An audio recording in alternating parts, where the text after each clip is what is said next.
the secret garden. They said the house was cursed with silence. But what if silence isn't a curse? What if it's just waiting for someone brave enough to listen? When Mary Lennox was sent away from India after a sudden cholera outbreak took both her parents, she wasn't sad, just angry. Angry that no one noticed her, angry that the world kept turning. She arrived in a vast, cold manor on the Yorkshire moors, owned by an uncle she had never met. Misselthwaite Manor was a place where the wind spoke louder than the people, where doors stayed locked and secrets hid behind curtains and stone walls. The maids avoided eye contact.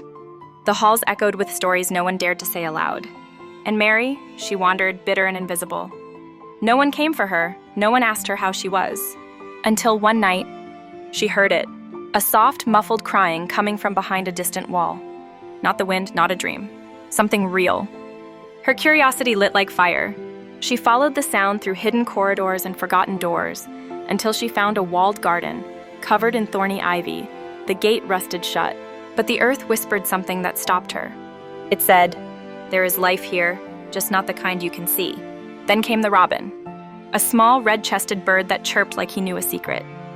And with his help, and the help of a kind-hearted boy named Dickon, who could speak to animals and soil, Mary found an old iron key buried beneath the roots of a forgotten rosebush. The door creaked open.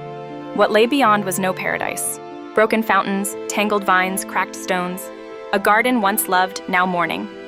But Mary, she didn't walk away. Instead, she knelt, planted her hands in the dirt, and began to heal it. Every day she returned. Every weed she pulled felt like untangling a knot inside her. Every flower she planted whispered, "You are still here, you matter." One stormy night, the crying returned, only this time from inside the manor itself.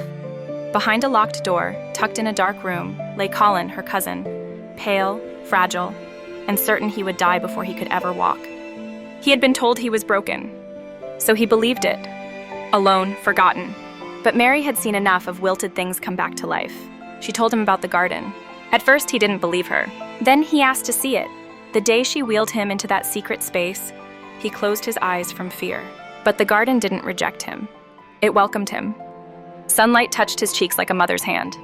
The flowers leaned toward him. And then he stood. Not all at once, not without trembling, but step by step. Colin walked. Their laughter echoed through the once-dead garden. And one day, when Mary's uncle returned home from his long, sorrowful journey, he followed the sound of joy he had not heard in years. He opened the garden gate, and there stood Colin, his son. Smiling, alive, walking. And beside him, Mary, face streaked with soil, eyes glowing like spring itself. He dropped to his knees, overcome. Not because the garden was blooming, but because his heart was too. The moral. Sometimes what's broken isn't your body.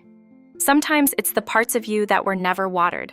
But when someone chooses to see you, to truly see you, you start to grow again. Healing isn't loud, it's not fast. It's the quiet blooming of something once thought dead. And often, it begins the moment someone believes you can.